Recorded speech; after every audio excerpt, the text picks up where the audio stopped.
Kumusta at maligayang pagdating sa podcast ng AI Affairs. Okay, sige, simulan natin sa isang senaryo. Isipin mo, nasa trabaho ka, Lunes ng umaga. Biglang may email galing sa pinaka-big boss mo, yung CFO, na may top secret daw na transaction. Medyo kakabahan ka, di ba? Oo naman. Unang isip mo, scam. Exactly, baka scam. Pero pagkatapos, inimbitahan ka sa isang video call at pag-join mo, nandun yung CFO mo, nandun yung mga katrabaho mo, lahat sila kausap mo parang normal na meeting lang. So, ginawa mo yung utos, nag-transfer ka ng pera. Tapos, Malalaman mo na lang, lahat pala ng kausap mo dun, peke, isang $25 million na pagkakamali. at ang masaklap dyan, hindi yan hypothetical. Yan mismo yung nangyari sa isang finance worker sa Hong Kong at yan ang pag-uusapan natin ngayon. Oo. Hindi lang yung kwento, kundi yung teknolohiya sa likod nito. Deepfakes. Bubusiin natin kung paano nagiging sandata ng mga kriminal ang AI, ano ba itong synthetic identities, at pinaka-importante, paano mo mapoprotektahan ang sarili mo. Sige, i-unpack natin tong Arup incident. Kasi yung mga detalye parang galing sa script ng pelikula, no? Nangyari to noong Pebrero 2024 sa isang malaking engineering firm, Arup. Tama, isang empleyado sa finance department nila sa Hong Kong nakatanggap ng email mula sa inaakala niyang chief financial officer ng kumpanya na nakabase pa sa UK. At dito nagsisimula yung psychological game. Ang utos, isang secret transaction. Diyan pa lang may red flag na. Oo nga, at totoo, nagduda yung empleyado. Inisip niya agad na classic phishing attempt to.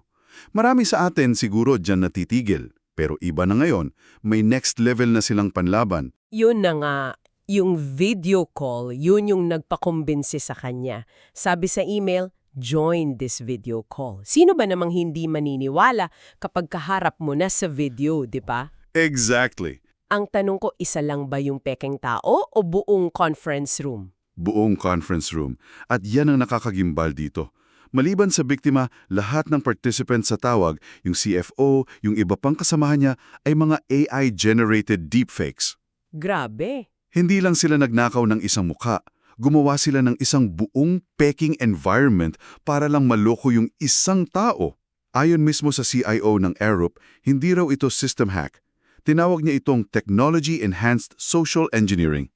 So ang target ay yung tao, yung tiwala, hindi yung computer. Tama. Ang target nila ay yung tiwala mo, hindi yung firewall. Parang isang digital na stage cake kung saan ikaw lang yung totoong audience. So dahil doon sa pruweba ng video call na wala yung pagdududa niya, sinunod niya ang utos, nag-transfer siya ng 200 million HK dollars. Nakatumbas ng $25.6 million.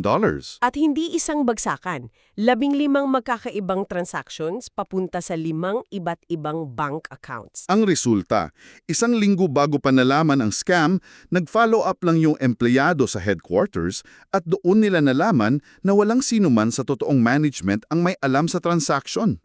Huli na. Ang pera, wala na. Okay, teka, hindi ako makaget over doon sa peking video call. Doon tayo mag-focus sandali. Paano ba nila ginagawa yun? Ano yung technology sa likod niyan na kayang gayahin hindi lang itsura kundi boses at mannerisms ng isang buong team? Ang tawag diyang ay deepfakes at ang nasa likod nito ay isang uri ng AI, yung tinatawag na Generative Adversarial Networks o GANs. GANs. Okay. Parang isipin mo na lang na dalawang AI ang naglalaban. Isang AI na gumagawa ng peking mukha, tawagin nating forger, at isang AI na sinasanay para mahuli kung peke ba to, ang detective. Okay, gets ko. Naglalaban sila ng paulit-ulit, milyon-milyong beses. Sa bawat pagkakamali, natututo yung forger, hanggang sa maging sobrang galing na niyang gumawa ng peke na kahit yung detective AI hindi na mahalata.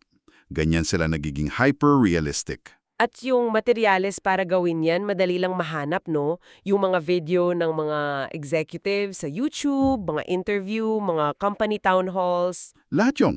Pwede mong ipakain sa AI para matutunan yung muka at boses mo.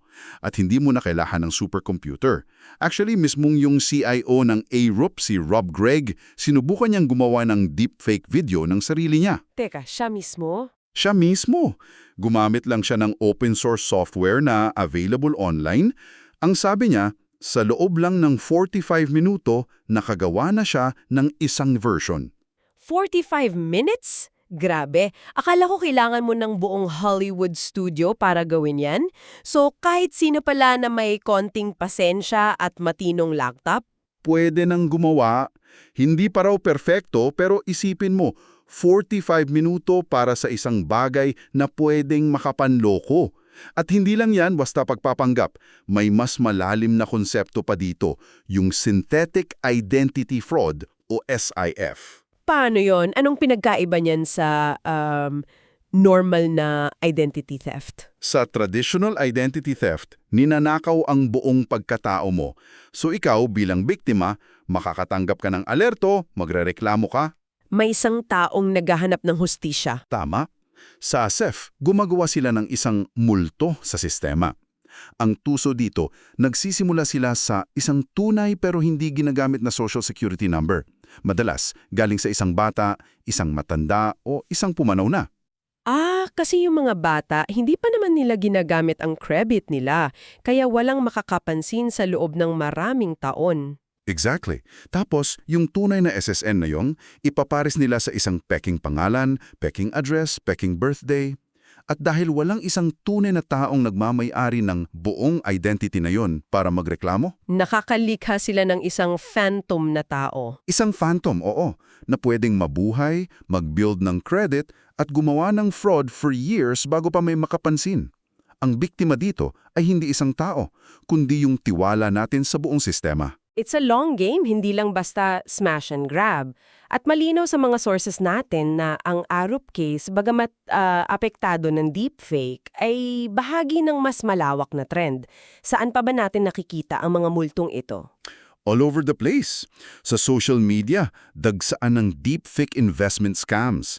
Gumagamit sila ng mga peking video ni Gal Gadot, Warren Buffett o mga sikat na tech CEOs na nangangako ng malalaking kita.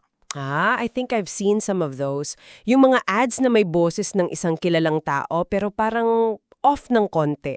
Tapos yung comments laging naka-disable. Yun pala yun. Yun na yun. Tapos mayroon ding tinatawag na synthetic interviews. Dito, mga threat actor, madalas state-sponsored, ang gumagamit ng deepfake para magpanggap na perpektong job candidate sa mga online interview.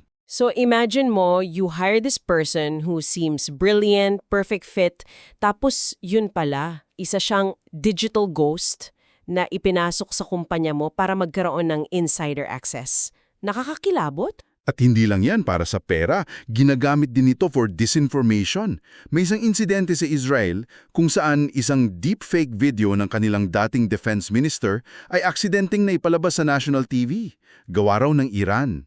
Grabe, anong layunin? Maghasik ng kalituhan, sirain ang tiwala ng publiko sa kanilang mga leaders. At sa financial sector, grabe ang epekto. Nabanggit sa sources na sa auto lending lang, aabot sa 2.5 billion ang nawala noong 2024 dahil sa SIF. Oo, gumagawa sila ng mga phantom identity, pinapaganda ang credit score, tapos kukuha ng loan para sa mga mamahaling sasakyan. Kapag nakuha na yung sasakyan, maglalaho na lang sila. So basically, walang sektor na ligtas. The fundamental trust we place in what we see and hear is being systematically dismantled. Yun ang punto.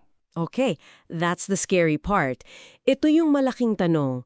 Kung yung mga mata at tenga natin hindi na mapagkakatiwalaan, paano natin poprotektahan ang ating sarili? Mukhang hindi sapat ang antivirus software dito. Hindi talaga. Ang pinakamahalagang depensa ay hindi technological, kundi pantao, nasa proseso at kritikal na pag-iisip.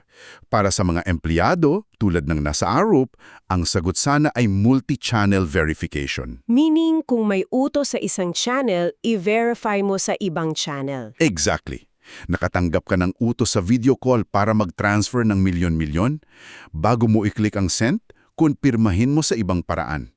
Huwag ka mag-reply sa email, tumawag ka sa isang kilala at mapagkakatiwala ang numero ng telepono ng taong yon. Isang simpleng 30-second phone call, hindi sa video, kundi sa isang trusted number, could have saved Arup $25 million. Ganon kasimple. At yan ay usapang kultura. Kailangan bigyan ng kapangyarihan ng mga kumpanya ang kanilang mga empleyado na magtanong, na mag-verify, kahit na ang utos ay galing pa sa CEO. Dapat tanggapin na ang pag-verify ay hindi kawalan ng tiwala. Standard procedure yan. Okay, paano naman para sa ating lahat yung mga nakakakita ng investment scams online? May simpleng mantra dyan. Pause, verify, report. Bago ka maniwala, huminto ka muna. Pause. Tanungin mo sarili mo, masyado bang maganda para maging totoo? Good question. Pangalawa, verify. Hanapin mo yung official website or social media page. Sinabi ba talaga nila to doon? At panghuli, report. I-report mo yung ad. Malaking tulong yan. So malinaw na ang human element ang pinakamalaking butas. Pero 'di ba, kung AI ang sandata nila, kailangan din nating lumaban gamit ang AI. Meron na. At ito na yung nagaganap na technological arms race. Dito pumapasok yung mga kumpanyang tulad ng Clarity at sa QNet. Gumagawa sila ng mga AI-driven detection tools. Anong hinaanap ng mga tools na to? Mga maliliit na pagkakamali na halos imposible lang mapansin ng mata mo. Ang tawag dito ay Morphing Attack Detection o MAD. MAD, okay. Anong klaseng mga pagkakamali yung hinahanap nila? Mga subtle visual artifacts. Halimbawa, inconsistent na lip sync kahit bahagya lang o kakaibang ilaw sa gilid ng buhok. Hindi natural na paggurap ng mata, parang digital forensics. At epektibo ba to? Nabanggit din yung differential MAD para sa border control? Oo, para yan sa mga morphed na passport photos. Kinukumpara ng system yung picture sa passport chip sa isang live captured photo mo sa airport. Sa mga pagsubok, nakita ng algorithm ang 84% to 93% ng mga peke. At ang mga tao, Ang mga sinanay na human inspectors, 60% lang ang nakita nila. So malinaw na kailangan natin ang tulong ng AI para labanan ang masamang paggamit ng AI. so, sa pagtatapos ng usapan natin, malinaw na ang mundo kung saan to see is to believe ay tapos na. The game has changed completely. Definitely. Ang pinakamalaking takeaway para sa akin ay ito. Ang deepfake at synthetic identities ay hindi na konsepto sa hinaharap. Ito ay isang tunay, kasalukuyan at napakamahay na panganib. At ang depensa natin ay kailangan mag-evolve. Hindi na ito puro teknolohiya. Ito ay isang hamon sa ating pagiging tao.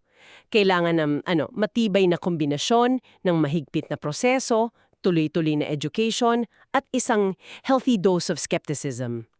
Tama. Ang kasabihang, ang makita ay paniwalaan ay opisyal ng Laos. Sa mundo ngayon, ang makita ay simula pa lang ng pag-verify. Ang bagong mantra dapat ay laging mag-pause, mag-verify at kung kailangan, mag-report. At bago tayo magtapos, iiwan namin sa'yo ang isang tanong para pag-isipan. Napag-usapan natin kung paano ginagamit ang teknolohiyang ito para sa panunloko sa labas.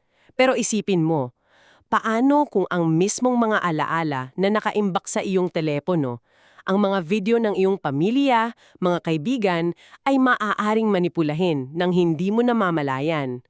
Ano ang mangyayari sa ating personal na kasaysayan kung ang digital na katibayan nito ay hindi na mapagkakatiwala? Maraming salamat sa pakikinig at hanggang sa susunod ng AI Affairs.